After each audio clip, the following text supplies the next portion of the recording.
आप सब जानते हैं शीत युद्ध के समय काल में तो दो महाशक्तियां थी जो अपने आप को पावर बैलेंस करती थी, और एक तीसरा संगठन भी था जिसे हम नाम कहते हैं। तो उस समय ज्यादा दिक्कतें नहीं थी पावर बैलेंस करने में। अब लेकिन शीत युद्ध के बाद दुनिया एक ध्रुवीय हो गई। दुनिया में एक देश अथाह ताकतवर हो गया, अथाह ताकतवर जिसे मैं कह रहा हूं, असीम ताकत के साथ वो पूरे दुनिया के फलक पर छा जाता है। आप इससे बहुत अच्छे से वाकिफ हो गई, और कितना संयुक्त राष्ट्र संघ उसे नियंत्रित कर पाने में सफल हुआ इस चीज से भी आप वाकिफ हैं। अध्याय 3 अगर आपने पढ़ा हो तो, जिसे भारत सरकार ने अपनी विचारधारा साधने के लिए आपकी पाठ्य पुस्तक से बाहर कर दिया है। ये बड़े दुर्भाग्य की बात है इस देश के बच्चों के लिए कि इस देश में शिक्षा का भी विचारधाराईकरण हो रहा है कि अगर हमारी विचार को इतिहास सूट नहीं करेगा तो हम उसे बाहर कर देंगे। एक नेता को डिफेम करने के लिए ये सब किया जाता है, और कौन है वो करने वाले और किसको डिफेम करना चाहते हैं ये पूरा भारत जानता है। लेकिन इस देश के बच्चों के भविष्य के साथ तो मत खेलिए, इस देश के बच्चों के ज्ञान के साथ मत खेलिए। मैं यही आशा करता हूं और इस देश की जनता भी ये समझाए अपने देश की सरकार को। तो आइए जानते हैं और समझते हैं कि शीत युद्ध के बाद किन प्रकार के सुधारों की मांग उठती है आपके संयुक्त राष्ट्र संघ में। बदलते परिवेश में जरूरतों को पूरा करने के लिए किसी भी संगठन में सुधार और विकास करना लाजमी है। संयुक्त राष्ट्र संघ भी इसका अपवाद नहीं है। हाल के वर्षों में इस वैश्विक संस्था में सुधार की मांग करते हुए आवाजें उठी हैं। बहरहाल सुधारों की प्रकृति के बारे में कोई स्पष्ट राय और सहमति नहीं बन पाई है। संयुक्त राष्ट्र संघ के सामने दो तरह के बुनियादी सुधारों का मसला है। एक तो यह कि इस संगठन की बनावट और इसकी प्रक्रिया में सुधार किया जाए। पहले सुधार कौन सा है? इसकी बनावट और प्रक्रिया में सुधार की मांग उठ रही है।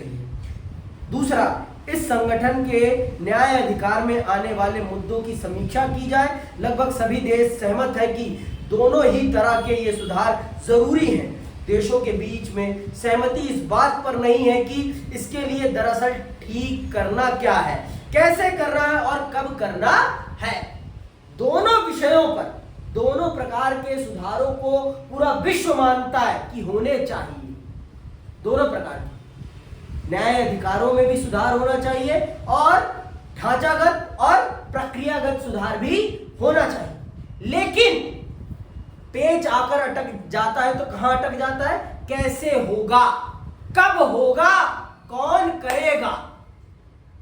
इन 3 प्रश्नों पर आकर यह समस्या अटक जाती है।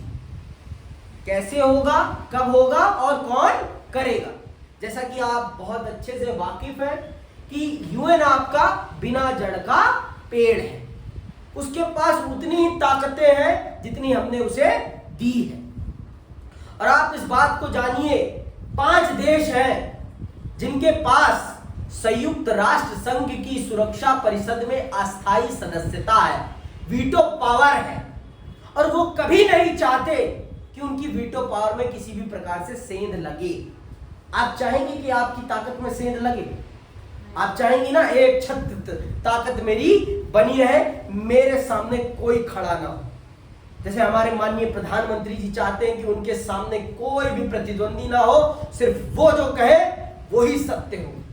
सबकी यही चाहत होती है, हर राजा यही चाहता है कि उसका कोई प्रतिद्वंदी ना हो। तो ये जो 5 देश हैं ये भी यही चाहते हैं और ये होने भी नहीं दे रहे। सबको पता है कि संयुक्त राष्ट्र संघ में सुधार होना चाहिए और क्या सुधार करना है ये भी पता है, लेकिन करेगा कौन ये नहीं पता।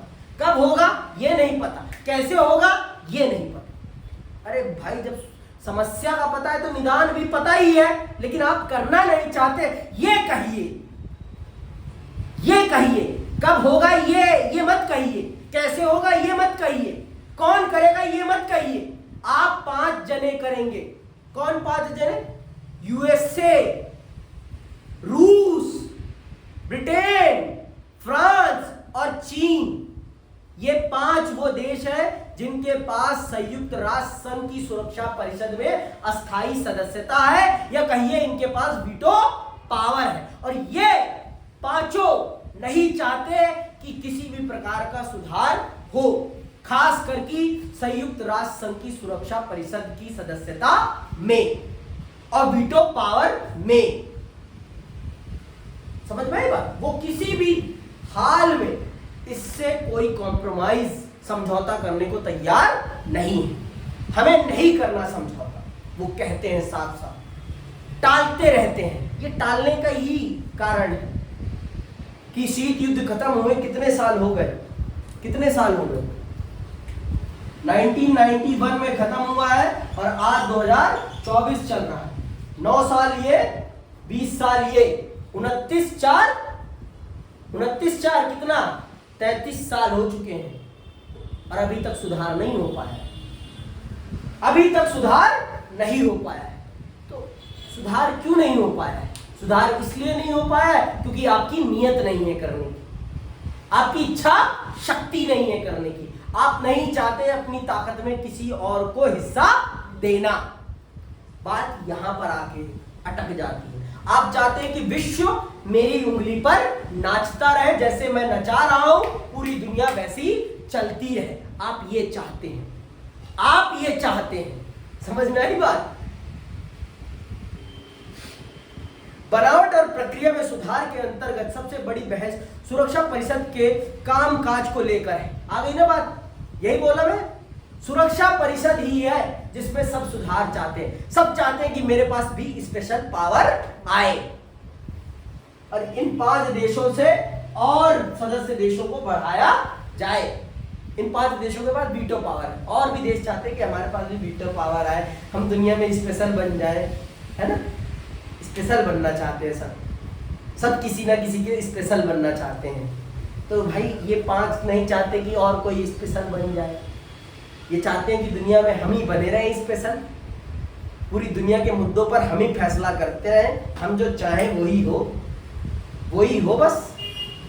अगर पूरी दुनिया एक तरफ और मैं अकेला एक तरफ हो जाऊं, पूरी दुनिया के फैसले को पलट दूं मैं। ये है वीटो पावर सच में। अगर इन 5 में से कोई एक भी कह दे कि ये काम नहीं होगा और सभी सदस्य देश कहते हैं कि काम होना चाहिए, तो वो काम नहीं होगा। एक अगर कह देता है तो this is a veto power, this is a special power. समझ में आई बात? आगे सुनो, पता चलेगा। बनावट और प्रक्रिया में सुधार के अंतर्गत सबसे बड़ी बहस सुरक्षा परिषद के कामकाज को लेकर है। इससे जुड़ी हुई एक मांग यह है कि सुरक्षा परिषद में अस्थायी और अस्थायी सदस्यों की संख्या बढ़ाई जाए ताकि समकालीन विश्व राजनीति की वास्तविकताओं की इस संगठन में बेहतर नुमाइंदगी हो सके। खास तौर से एशिया, अफ्रीका और दक्षिण अमेरिका के ज्यादा देशों को सुरक्षा परिषद में सदस्यता देने की बात उठ रही है। इसके अतिरिक्त अमेरिका और पश्चिमी देश संयुक्त राष्ट्र संघ के बजट से जुड़ी प्रक्रियाओं और इसके प्रशासन में सुधार चाहते हैं। पश्चिमी देश किस चीज में सुधार चाहते हैं? इसके अतिरिक्त, इसको अंडरलाइन करो, इसके अतिरिक्त अमेरिका और पश्चिमी देश संयुक्त राष्ट्र संघ के बजट से जुड़ी प्रक्रियाओं और इसके प्रयास में सुधार चाहते हैं। कौन कौन ढांचागत सुधार चाहता है? ढांचागत सुधार चाहता है एशिया, अफ्रीका और साउथ अमेरिका। ये क्या चाहते हैं? ढांचागत और प्रक्रियागत सुधार। ये चाहते हैं संयुक्त राष्ट्र संघ की अस्थायी सदस्यता में अस्थायी सदस्यों की संख्या में बढ़ोतरी, अस्थायी सदस्यों की संख्या में बढ़ोतरी। इन्हें हम कह देते हैं डेवलपिंग नेशन। क्या कह देते हैं इन्हें? डेवलपिंग नेशन, विकासशील देश। क्या कहते हैं इन्हें? विकासशील देश। और आपके पश्चिमी देश क्या कह रहे हैं? आपका यूएसए या कहिए नॉर्थ अमेरिका क्या कह रहा है? North America. और आपका यूरोप क्या कह रहा है? नॉर्थ अमेरिका और यूरोप, या जिन्हें कहते हैं हम विकसित देश, वो क्या कह रहे हैं? बजट में बदलाव। ये ऐसा क्यों कह रहे हैं? क्योंकि ये ज्यादा पैसा देते हैं और ये चाहते हैं कि ज्यादा पैसा हम दे रहे हैं तो चीजें भी हमारे अकॉर्डिंग होनी चाहिए। और इनकी औकात नहीं है कि वो इतने पैसे दे सके, इनके पास इतना पैसा ही नहीं है कि ये दे सके, तो इसीलिए वो चाहते हैं। अब यहाँ जहाँ ये इधर से उठा देते हैं अपना प्रश्न और ये इधर से, तो आके क्लैश हो जाता है, बात ही खत्म। वो कह देते हैं पैसा लाओ और ताकत बढ़ाओ अपनी, तो पैसा ही नहीं तुम्हारे पास और तुम ताकत बढ़ाने के लिए कहाँ से आ जाओगे? खत्म बात। दोनों एक दूसरे के प्रश्न से प्रश्न काट देते हैं, खत्म, फिर आगे कुछ होता ही नहीं। समझ में बात? आपकी औकात नहीं है पैसे देने की और वो अपनी ताकत में किसी भी प्रकार की हिस्सेदारी करने को तैयार नहीं है। वो कहते हैं जब पैसा लाओगे, अगर यूएन में पैसा ज्यादा दोगे तो ताकत भी ज्यादा रखोगे, और अगर पैसा ज्यादा नहीं दोगे तो ताकत भी ज्यादा नहीं रखोगे। जो ज्यादा पैसा देगा ताकत भी उसी की होगी। और मैंने आपको पहले ही कह दिया है, बाप बड़ा ना भैया, सबसे बड़ा रुपया। जिसके पास पैसे हैं आज के समय में, दुनिया उसी के तलवे चाट रही है, उसी के तलवे चाट रही है। ये हकीकत है, सब उसी के तलवे चाट रहे हैं जिसके पास आज के समय पर पैसा है।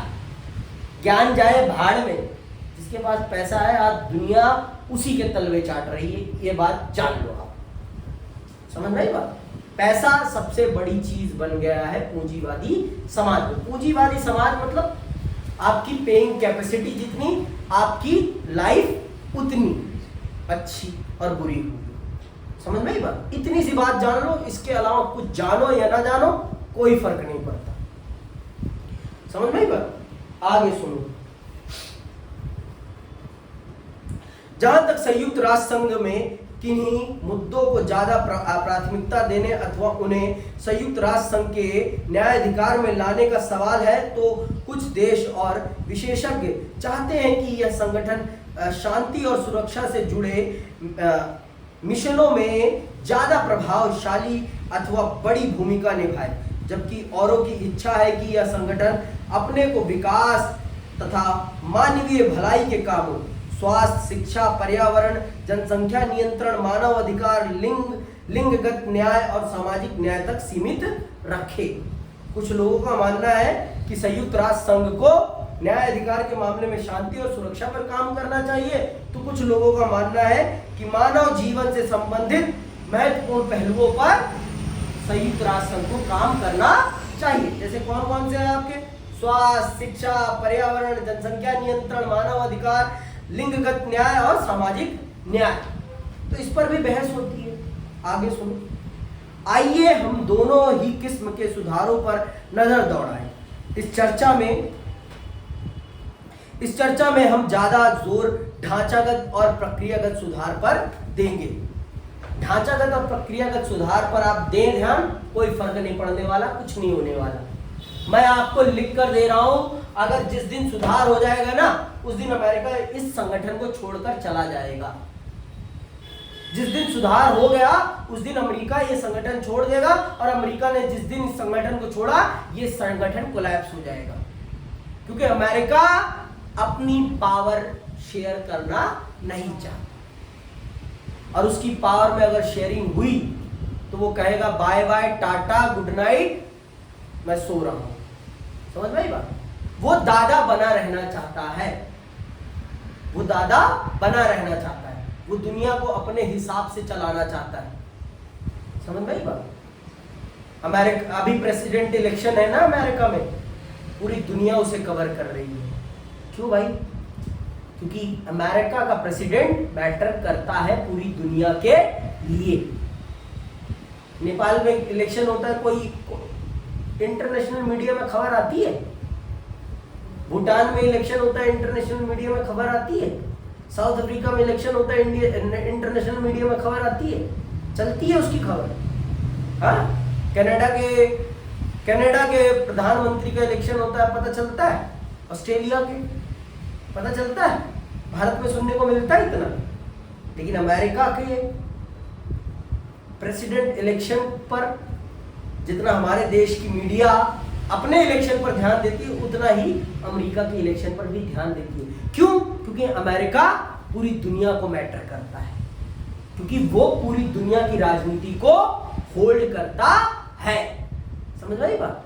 दुनिया के जितने भी बड़े अंतरराष्ट्रीय संगठन है उस पर उसका प्रभाव है। चाहे आप विश्व बैंक ले लें, चाहे आप IMF ले लें, चाहे आप वर्ल्ड ट्रेड ऑर्गेनाइजेशन ले लें, चाहे आप UN ले लें, इन सभी पर अगर किसी का एक छत्र प्रभाव है तो वो है संयुक्त राष्ट्र राज्य अमेरिका का, यूनाइटेड स्टेट ऑफ अमेरिका, यही नाम उसका, यूनाइटेड स्टेट ऑफ अमेरिका नाम है उसका। उसका नाम अमेरिका नहीं है, उसके नाम में ही उसका वर्चस्व दिखता है। तो अब आप मुझे बताओ, क्या ये चैप्टर महत्वपूर्ण नहीं है ना? तो सरकार ने क्यों काटा? कभी आपने प्रश्न किया? आपके भविष्य से खिलवाड़ है कि नहीं है? फिर भी आपने कभी प्रश्न नहीं किया। हाँ, आपने पढ़ लिया ना, लेकिन आप जैसे बहुत से बच्चों ने तो नहीं पढ़ा ना। उनका क्या दोष है? बस सरकार की विचारधारा को सूट नहीं करता। एक व्यक्ति का दूरदर्शिता दिख जाएगी ना, एक व्यक्ति की दूरदर्शिता दिख जाएगी कि उसने कैसे हिंदुस्तान को विश्व राजनीति का एक उभरता हुआ देश बनाया है, ये दिख जाएगा ना। तो जो गाली देते हैं वो गाली सूट नहीं कर पाएगी, जनता पचा नहीं पाएगी, इसीलिए ऐसा कर दिया गया है। आगे सुनिए। संयुक्त राष्ट्र संघ की स्थापना दूसरे विश्व युद्ध के तत्काल बाद सन 1945 में हुई थी। इस महायुद्ध के बाद विश्व राजनीति की जो सच्चाइयां थी उसी के अनुरूप इसका गठन हुआ और इसके कामकाज से तत्कालीन विश्व राजनीति की वास्तविकताएं झलकती थी। शीत युद्ध के बाद ये सच्चाइयां बदल गई। 1991 से आए बदलाव में से कुछ निम्नलिखित है। पहला बदलाव क्या हुआ? सोवियत बिखर गया। विश्व की दूसरी सबसे बड़ी ताकत 1991 के बाद दुनिया से गायब हो गई। अब अमेरिका को चुनौती देने वाला कोई नहीं है। अमेरिका एक छत्र विश्व राजनीति का उभरता हुआ नेता बन गया। नेता तो वो पहले भी था, लेकिन एक छत्र शासन जिसे कहते हैं, उसके अलावा कोई नहीं, और आज भी कोई नहीं है। अगर किसी को लगता है कि चाइना उभरती हुई ताकत है तो भूल जाइए, चाइना उभरती हुई ताकत नहीं है। अभी भी इस दुनिया पर अमेरिका का एक छत्र प्रभाव है। अमेरिका सॉफ्ट पावर है, सॉफ्ट तरीके से वो आपके गले को पकड़ के अपने अधीन कर लेता है और आपको पता भी नहीं चलता। और चीन तो जाता है गला ही मोड़ देता है, देश ही खत्म कर देता है। चाहे आप देख लो श्रीलंका को बर्बाद कर दिया, चाहे आप देख लो पाकिस्तान को बर्बाद कर दिया। तो यहाँ की जनता उसे पसंद तो नहीं करती ना, लेकिन अमेरिका जिस देश में जाता है उस देश की जनता भी उसे पसंद करने लगती है। उस देश की जनता में भी उस देश के प्रति प्रेम पैदा हो जाता है। देश तो अमेरिका है भाई, देश तो अमेरिका है, लेकिन चीन के प्रति सबको घृणा होती है। तो ये अंतर समझिए आप। चीन अभी भी दुनिया विश्व की ताकत में वो मुकाम नहीं रखता जो अमेरिका रखता है। समझ में आई बात? जो अमेरिका के पास ताकत है वो चीन के पास नहीं है। अमेरिका सबसे ज्यादा ताकतवर है। सोवियत संघ के उत्तराधिकारी राज्य रूस और अमेरिका के बीच अब संबंध कहीं ज्यादा सहयोगात्मक है। चीन बड़ी तेजी से एक महाशक्ति के रूप में उभर रहा है। भारत भी तेजी से इस दिशा में अग्रसर है। एशिया की अर्थव्यवस्था अप्रत्याशित दर से तरक्की कर रही है। अनेक नए देश संयुक्त राष्ट्र संघ में शामिल हुए हैं। ये देश सोवियत संघ से आजाद हुए देश है अथवा पूर्वी यूरोप के भूतपूर्व साम्यवादी देश हैं। विश्व के सामने चुनौतियों की एक पूरी नई कड़ी, नरसंहार, गृह युद्ध, जातीय संघर्ष, आतंकवाद, परमाणुविक प्रसार, जलवायु में बदलाव, पर्यावरण की हानि, महामारी मौजूद है। विश्व के सामने ये सारी नई चुनौतियां आन खड़ी हुई है। ऐसी दशा में जब शीत युद्ध का अंत हो गया था तो विश्व के सामने सवाल था कि क्या संयुक्त राष्ट्र संघ का होना पर्याप्त है? जो कुछ करना जरूरी है क्या उसे करने में संयुक्त राष्ट्र संघ सक्षम है? इसे क्या करना चाहिए और कैसे करना चाहिए? संयुक्त राष्ट्र संघ बेहतर ढंग से काम कर सके, इसके लिए कौन से सुधार जरूरी हैं? पिछले 15 सालों से इसके सदस्य देश इन प्रश्नों के व्यवहारिक और संतोषजनक उत्तर ढूंढने की कोशिश कर रहे हैं और करते रहेंगे।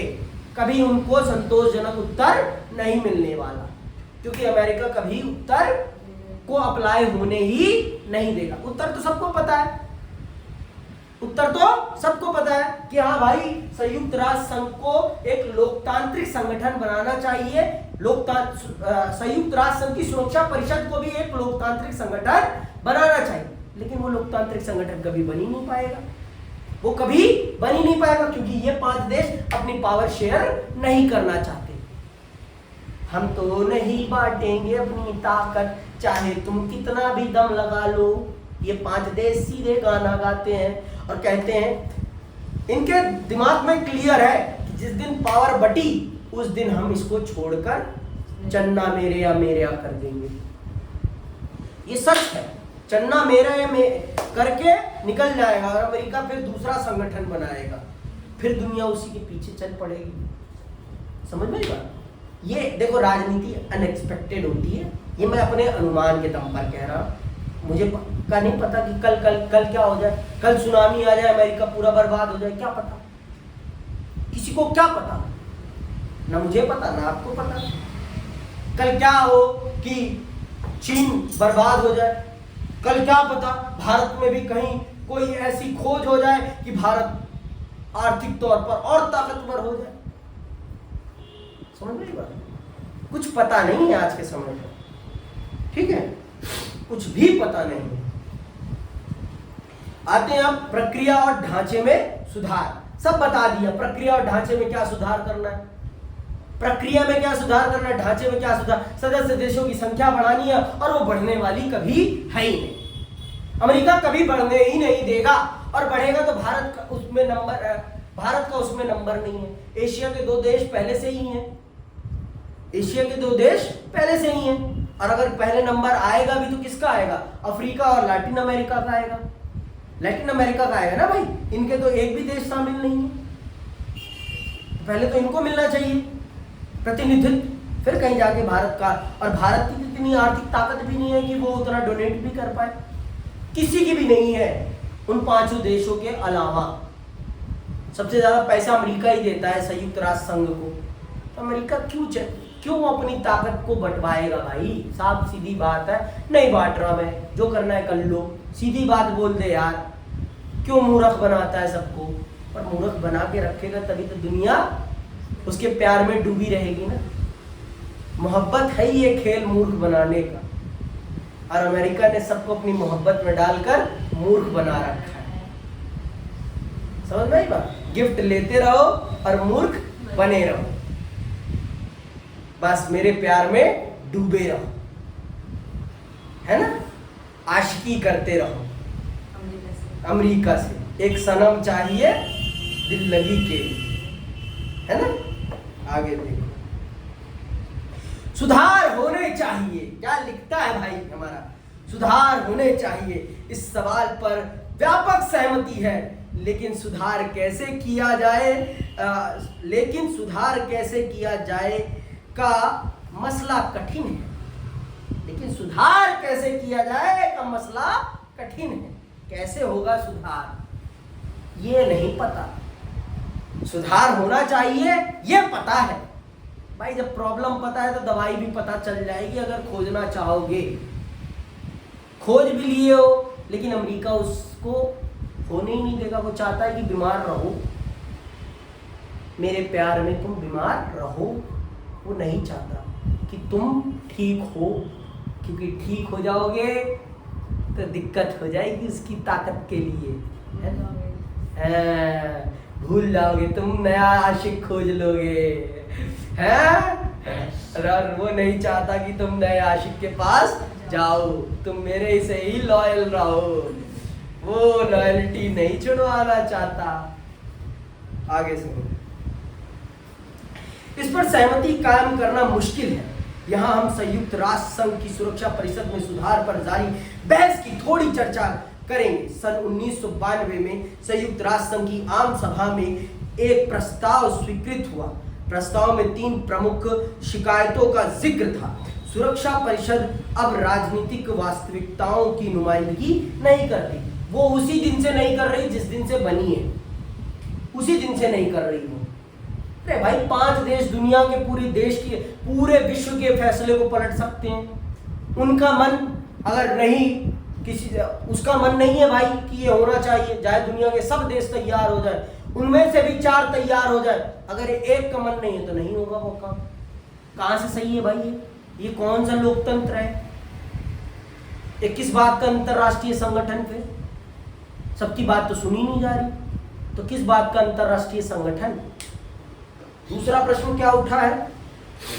शिकायत क्या थी दूसरी? इसके फैसलों पर पश्चिमी मुल्कों और हितों की छाप होती है और इन फैसलों पर चंद देशों का दबदबा होता है। ये यथार्थ है और इस यथार्थ को कोई बदल नहीं सकता, क्योंकि वो ज्यादा पैसे देते हैं। वो कह तो रहे हम ढांचागत सुधार करने के लिए तैयार है, आप आर्थिक सुधार भी करवाइए, पहले आप पैसा ज्यादा दीजिए, हम सुधार करने के लिए तैयार हैं।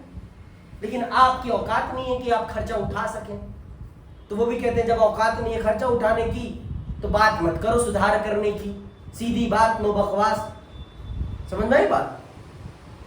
ये तो सच है भाई कि इन यूरोपीय देशों ने दुनिया को लूटा तो है, लेकिन अब दुनिया में जो बर्बादी हो रही है उस पर खर्चा देने के लिए तैयार नहीं है। अगर आप देखो कि दुनिया में सबसे ज्यादा पर्यावरण को किसी ने नुकसान पहुंचाया तो किसने? इन पश्चिमी देशों ने, यूरोपीय देशों ने, है ना। पूरी दुनिया को बर्बाद करा तो इन्होंने करा। लेकिन अब उसे ठीक करने का जब समय आया है और पैसे देने की बारी आती है, हमने तो कुछ किया ही नहीं है, ये हो जाता है इनका। हमने तो दुनिया को सुधारा था। किसको मूर्ख बनाते हो भाई? तुम चोर थे, तुमने चोरी करी है, तुमने सुधारा कुछ नहीं है। तुम किसी भी देश को उस देश में गए, उस देश की बहुमूल्य चीजों को चुरा कर अपने देश में लाए और आज उसे म्यूजियम में रख के बहुत प्राउडली दिखाते हो। शर्म नहीं आती? नहीं आती ना, यही तो दिक्कत है। वो प्राउडली कहते हैं हमारा है, हमने तुम्हें सभ्यता सिखाई है, और हम मूर्ख आज भी उनकी सभ्यता में चल रहे हैं। आज तक हम अपनी भाषा को सम्मान नहीं दे पाए। कल हिंदी दिवस है, हिंदी दिवस है, कल मनाओ हिंदी दिवस, कर लो हिंदी दिवस। कुछ नहीं होने वाला, कुछ नहीं होने वाला भाई हिंदी दिवस से। हिंदी का तब कुछ होगा जब हम अपनी सोच बदलेंगे, और जब तक हम अपनी सोच नहीं बदलेंगे, हिंदी दिवस मनाओ और हिंदी दिवस के दिन हिंदी में बोलकर और दिन हिंदी की बेइज्जती करते रहो। बस इतना ही होगा इस देश में, इसके अलावा कुछ नहीं हो सकता। आगे सुनिए। तो ये सुधार, ये शिकायतें थी, ये शिकायतें की दुनिया ने। किससे करी भाई? उन्हीं से करी जो ये करते हैं आपके साथ। अब आप बताओ, जो आप पर अत्याचार कर रहा है उसी के पास आप शिकायत भी लेके गए हो उसकी कि भाई तू मुझ पर अत्याचार कर रहा है, तो आप अपेक्षा करते हो कि आपको न्याय मिलेगी?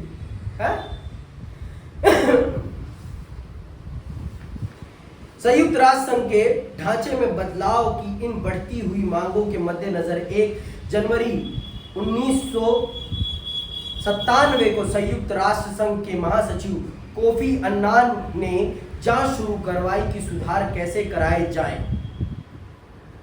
मिसाल के तौर पर यही कि क्या सुरक्षा परिषद के नए सदस्य चुने जाने चाहिए। इसके बाद के सवाल में सुरक्षा परिषद की अस्थायी और अस्थायी सदस्यों के लिए मानदंड सुझाए गए। इनमें से कुछ निम्नलिखित है।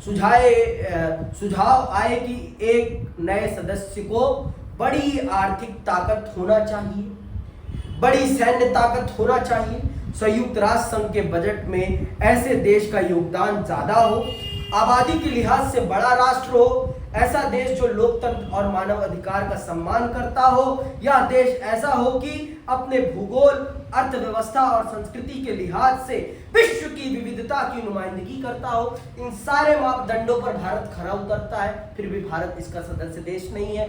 इन मानदंडों में जो ये आपका है कि ये जो आपका 2 2 4 5वां है, ऐसा देश जो लोकतंत्र और मानव अधिकार का सम्मान करता हो। चीन तो इस पे खरा ही नहीं उतरता, चीन तो इस पे खरा ही नहीं उतरता। लेकिन इलेक्शन तो वहां भी होते हैं ना नाम वाले, पर चीन मोटा पैसा तो देता है।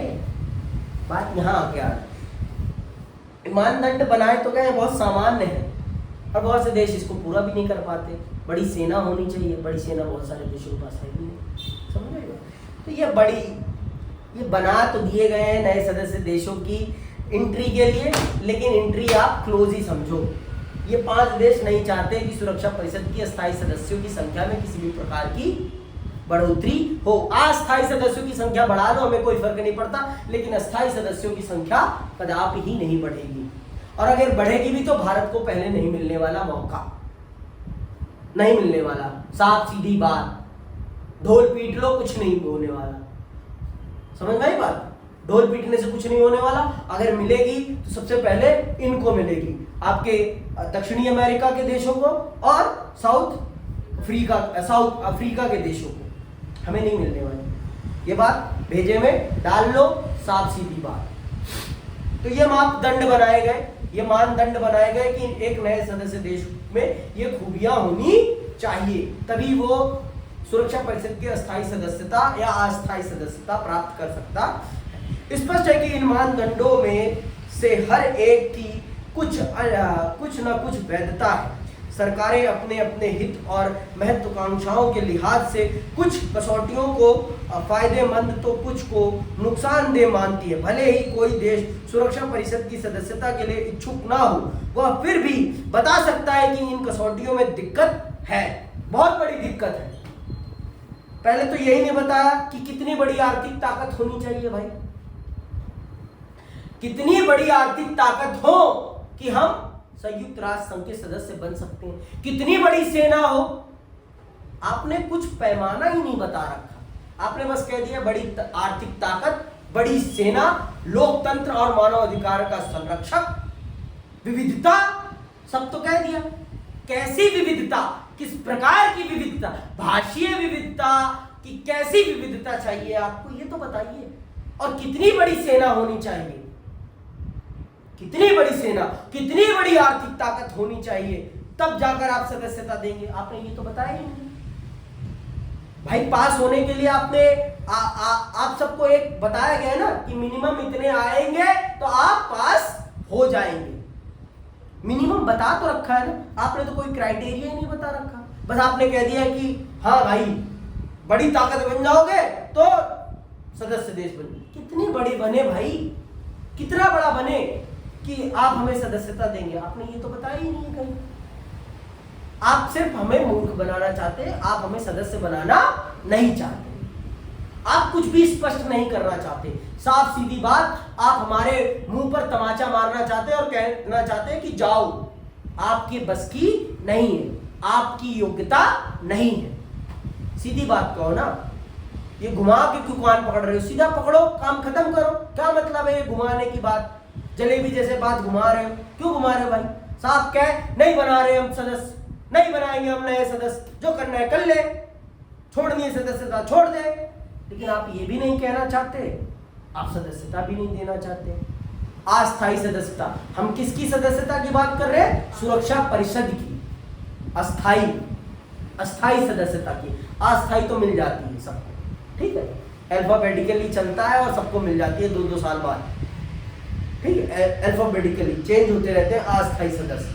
लेकिन अस्थायी सदस्य कभी नहीं बदलते, वो 5 के 5 ही रहते हैं और उनके पास, और सबको इसी में बदलाव चाहिए, सबको इसी में बदलाव चाहिए। हमको तो खासकर पता नहीं किस इंटरेस्ट में जी रहे है भाई, इंटरेस्ट तो, क्योंकि भाई आप एक इंटरनेशनल ऑर्गेनाइजेशन में कहने के लिए ये है तो ना।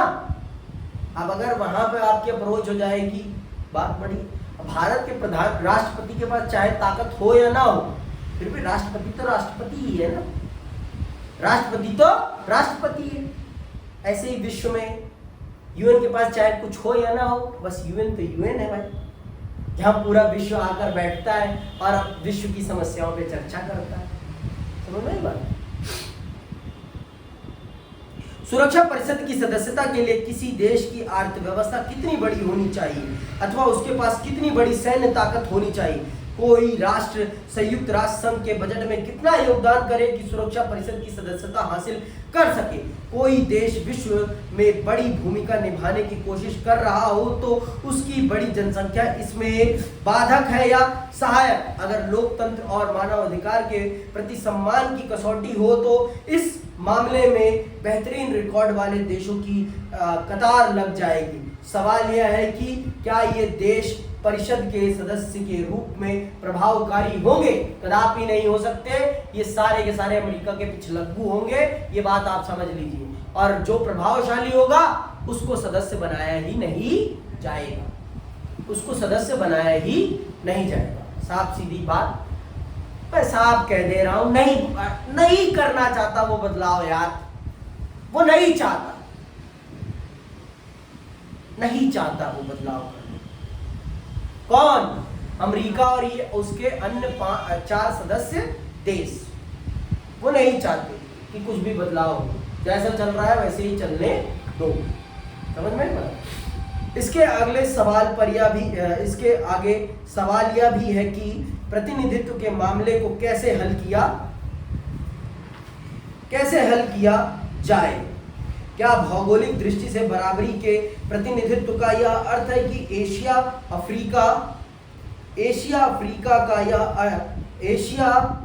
अफ्रीका, लातिन अमेरिका और काइबेरियाई क्षेत्र की एक सीट सुरक्षा परिषद में होनी चाहिए? एक प्रश्न यह भी है कि क्या महादेश के बजाय क्षेत्र और उपक्षेत्र को प्रतिनिधित्व का आधार बनाया जाए? प्रतिनिधित्व का मसला भूगोल के आधार पर क्यों हल किया जाए? आर्थिक विकास को आधार मानकर यह मसला क्यों नहीं हल किया जाए? आ गए ना, अब आपस में ही लड़ मरेंगे, आपस में ही लड़ मरोगे। अब आप मान लो वो मान भी लेते हैं कि हाँ भाई भौगोलिक आधार पर हम सदस्यता देने के लिए तैयार हैं, तो आप कहोगे भौगोलिक आधार पर क्यों? इस आधार पर दो, इस आधार पर दो। जैसे किसान गरीब में ही लड़ मर जाता है, अमीर ऊपर बैठ के चिल करता रहता है, मालिक नौकरों को नौकरों से लड़ा देता है और आराम से चिल करता है। वही वाला हाल है, नए सदस्यों को आपस में लड़ा देता है, फिर ऊपर बैठकर चिल करता है अमेरिका। आराम से लड़ो, पहले तुम अपने बीच में मैटर सॉल्व कर लो कि किस आधार पर तुम्हें मिले, फिर आना मेरे पास। भौगोलिक आधार पर सदस्यता दी जाए या क्षेत्रीय आधार पर या फिर प्रभावशालिता के आधार पर, देख लो पहले तो, फिर मेरे पास आना, फिर मैं बताऊंगा कि सदस्यता मिलेगी या नहीं मिलेगी। आगे देखो, क्या विभिन्न संस्कृतियों या सभ्यताओं को ज्यादा संतुलित ढंग से प्रतिनिधित्व दिया जाए? कोई विश्व को सभ्यता या संस्कृति के आधार पर बांटकर कैसे देख सकता है, जब किसी एक ही राष्ट्र के भीतर भिन्न संस्कृति धाराएं उपस्थित होती हैं? इसी से जुड़ा एक मसला सदस्य की प्रकृति को बदलने का था। मिसाल के तौर पर कुछ का जोर था कि 5 अस्थायी सदस्यों को दिया गया निषेधाधिकार खत्म होना चाहिए। अनेकों का मानना था कि निषेधाधिकार लोकतंत्र और संप्रभुत्व राष्ट्रों के बीच बराबरी की धारणा से मेल नहीं खाता। अंततः यह संयुक्त राष्ट्र संघ के लिए उचित या प्रासंगिक नहीं, और जिस दिन वीटो पावर खत्म हो जाएगी उस दिन ये 5 सदस्यता ही छोड़ देंगे। ये अगर पैसा ज्यादा दे रहे हैं तो कुछ विशेष पावर के लिए तो दे रहे हैं ना भाई, हैं? ऐसे ही थोड़ी ना दे रहे हैं पैसा एक्स्ट्रा फ्री फंड में, ये ले ले तू पैसा मेरा। ऐसी जब आप किसी को एक्स्ट्रा पे कर रहे हो तो कुछ एक्स्ट्रा चाहोगे भी तो ना, है? अगर एक्स्ट्रा नहीं मिलेगा आपको कुछ तो आप क्यों पे करोगे? क्यों पे करोगे भाई? साफ सीधी बात है, मुझे एक्स्ट्रा मिलेगा कुछ तभी तो मैं एक्स्ट्रा पे करूंगा ना। जिस दिन से ये जो दुनिया के बहुत सारे देश कर रहे हैं, निषेधाधिकार समाप्त हो जाना चाहिए, वीटो पावर समाप्त हो जानी चाहिए इन 5 देशों की। खत्म कर लो, देख लो फिर ये संगठन बचता है कि नहीं बचता, पता चल जाएगा तुम्हें, पता चल जाएगा अगले दिन ही कि वीटो पावर खत्म होते मानिए अमेरिका कहाँ गया, सबको पता चल जाएगा। ये बात बहुत स्पष्ट है कि अमेरिका तभी तक इस संगठन में है जब तक उसके पास स्पेशल पावर है, और भी 4 अन्य देश इसीलिए है, जब तक उनके पास उनकी स्पेशल पावर है तभी तक वो इसके सदस्य हैं, और जिस दिन उनकी ये स्पेशल पावर खत्म उस दिन वो इसकी सदस्यता छोड़ देंगे, और वो बंटवारा भी नहीं करना चाहते अपने ताकत में किसी के साथ। साफ सीधी बात, वो अस्थायी सदस्यों की संख्या बढ़ा सकते हैं लेकिन अस्थायी सदस्यों की संख्या कदापि नहीं बढ़ाएंगे, और बढ़ाएंगे भी तो ऐसे देश को लाएंगे जो उनके प्रभाव में हो, जो उनके प्रभाव में हो, उनके अकॉर्डिंग चलता हो। सुरक्षा परिषद में 5 अस्थायी और 10 अस्थायी सदस्य हैं। दूसरे विश्व युद्ध के बाद दुनिया की स्थिरता दुनिया में स्थिरता कायम करने के लिए संयुक्त राष्ट्र संघ के घोषणा पत्र में 5 अस्थायी सदस्यों को विशेष हैसियत दी गई। 5 अस्थायी सदस्यों को मुख्य फायदा था कि सुरक्षा परिषद में उनकी सदस्यता अस्थायी होगी और उन्हें वीटो का अधिकार होगा। अस्थायी सदस्य 2 वर्ष के लिए चुने जाते हैं और इस अवधि के बाद उनकी जगह नए सदस्यों का चयन होता है। 2 साल की अवधि तक अस्थायी सदस्य रहने के तत्काल बाद किसी देश को फिर से इस पद के लिए नहीं चुना जा सकता। अस्थायी सदस्यों का निर्वाचन इस तरह से होता है कि विश्व के सभी महादेशों का प्रतिनिधित्व हो सके। सबसे महत्वपूर्ण बात यह है कि अस्थायी सदस्यों को वीटो का अधिकार नहीं है। सुरक्षा परिषद में फैसला मतदान के जरिए होता है।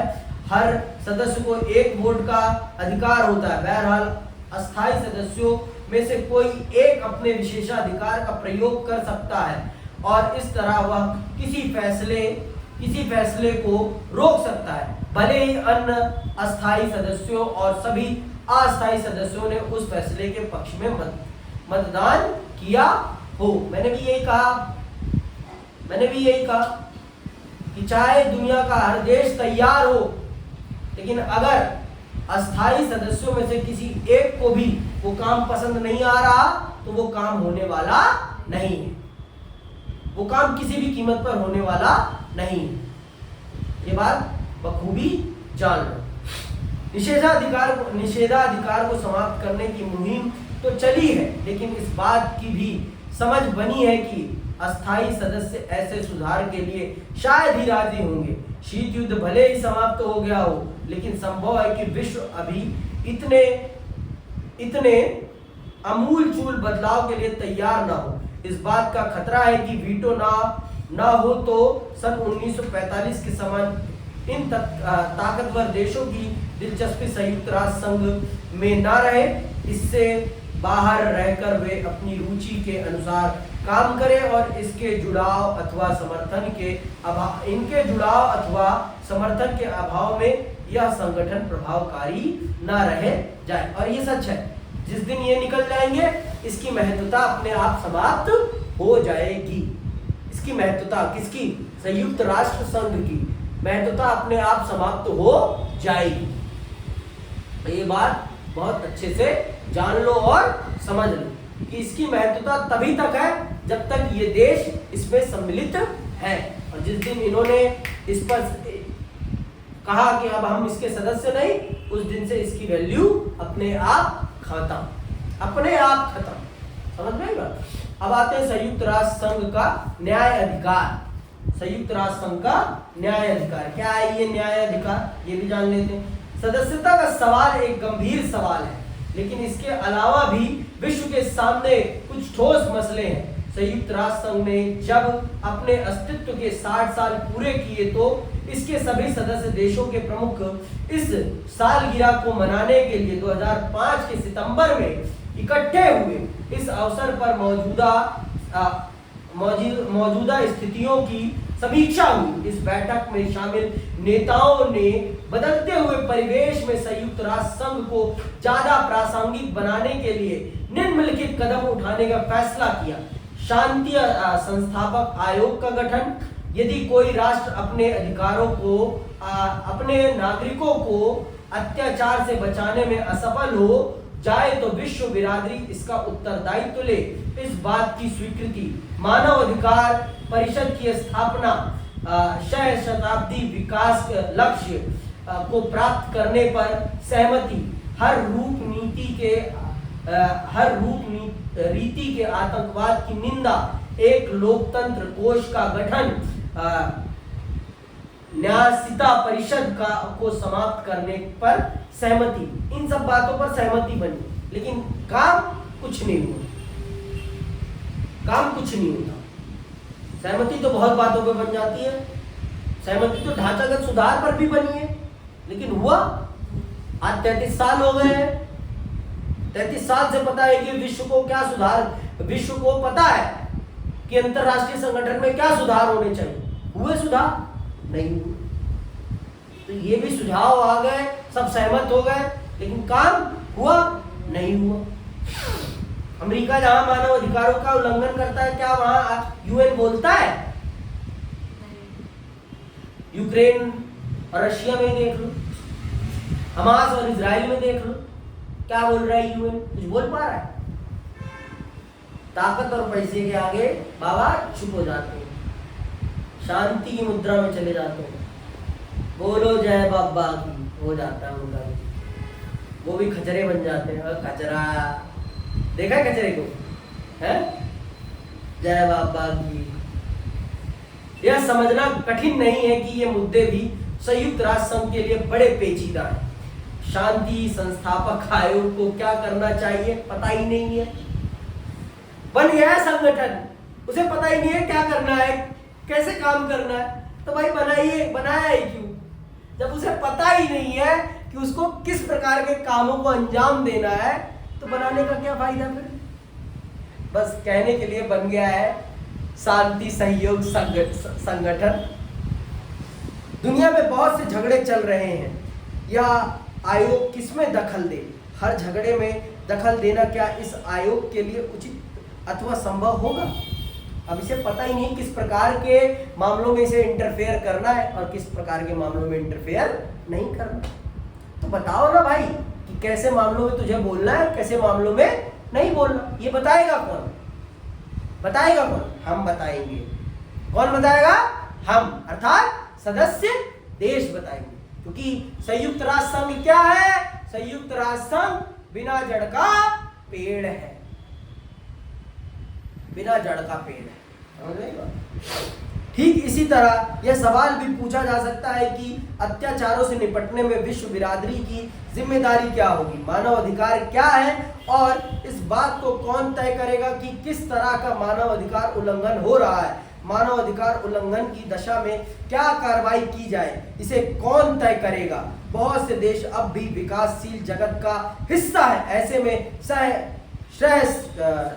सतत विकास लक्ष्य में निर्धारित विकास संबंधी महत्वाकांक्षी लक्ष्यों को मानक बनाना कहां तक व्यवहारिक है? क्या आतंकवाद की कोई सर्वमान्य परिभाषा हो सकती है? संयुक्त राष्ट्र संघ लोकतंत्र को बढ़ावा देने में धन का इस्तेमाल कैसे करेगा? ऐसे ही और भी सवाल किए जा सकते हैं। बस सवाल करो, उत्तर कुछ नहीं मिलेगा। इसलिए मैं कहता हूं संयुक्त राष्ट्र संघ क्या है? बिना जहर वाला सांप। बिना जहर वाले सांप की कौन कितनी इज्जत करता है सबको पता है। बिना जहर वाले सांप की इज्जत करोगे, उसके सामने तो जाके आप खुद ही उसको उल्टा ये करोगे, ने ने ने ने ने ने ने है, उसको तो ऐसा करोगे। और वही जहर वाला हो तो करके दिखाओ, अमेरिका के सामने करके दिखाओ ना। माथे में गोली मार दी तो कहने वाली बात है, करके दिखाओ। चीन में करो, चीन को उंगली करके दिखाओ, बता देगा चीन कौन हूं मैं। रशिया को करके दिखाओ, क्योंकि ये जड़ वाले पेड़ है। ये तो बिना जड़ बिना जहर वाला सांप है। अब बिना जड़ वाले पेड़ की भी कोई इज्जत नहीं होती, अब बिना जहर वाले सांप की भी कोई इज्जत नहीं होती। साफ सीधी बात, इतना आप समझ लो। और ये बस ऐसी है, अब आगे हम समझेंगे भारत के बारे में, भारत क्या सोचता है, भारत किस प्रकार के सुधारों की अपेक्षा करता है और भारत क्यों चाहता है कि सुधार हो। भारत का दृष्टिकोण समझेंगे हम, क्योंकि हम भारतीय हैं, है ना। अपने देश के बारे में भी जान लेते हैं, समझ लेते हैं कि हमारा देश इस संगठन को कितना महान समझता है, उसकी कितनी वैल्यू करता है, ये भी हम जान लेते हैं। ठीक है, आज के लिए बस इतना, इसी के साथ मैं विदा लेता हूँ। जय हिंद, जय भारत।